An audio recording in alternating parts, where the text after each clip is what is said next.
So if we were continuing to work in the round at this point, I would pull out this back needle to work these front stitches. However, we're going to be working flat again, so I'm actually going to pull out this needle and work backwards onto this stitch here.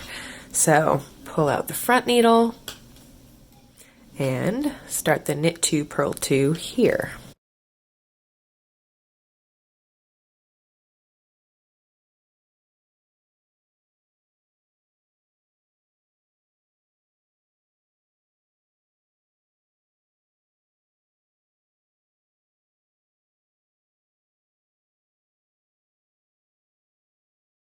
So when you come here, just same as before, just backwards, flip, pull,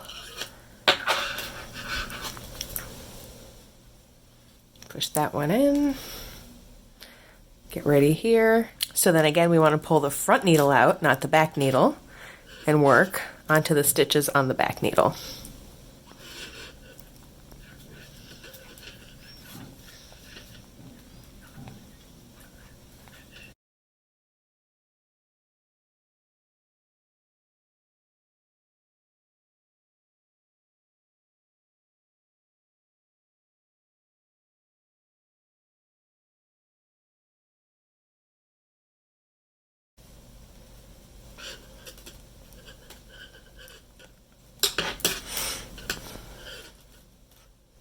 So with that, I've worked the first round of ribbing here, and so now I am going to continue to go back and forth instead of going back in the round.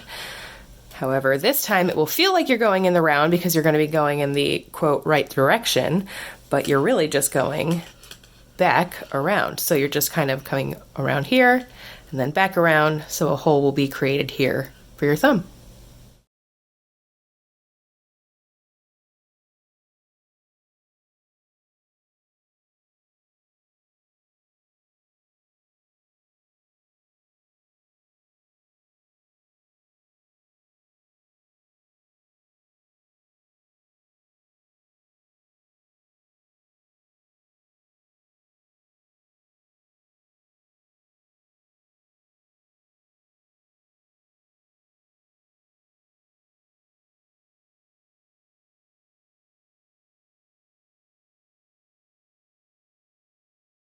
And we've come to the end of another row, so we're going to turn it.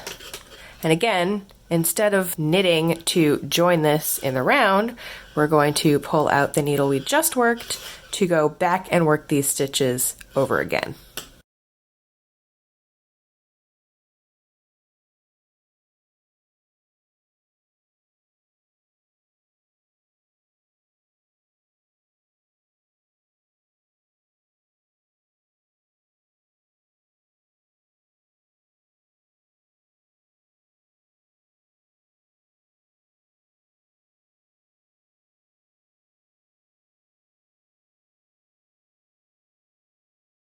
And you can see how the thumb hole is developing here. One side is open, one side is closed, so that when your thumb hole is all done, you'll then rejoin it in the round and then just continue working like this instead of back and forth, so that you'll have a seamless thumb hole that you won't have to do anything when you're done.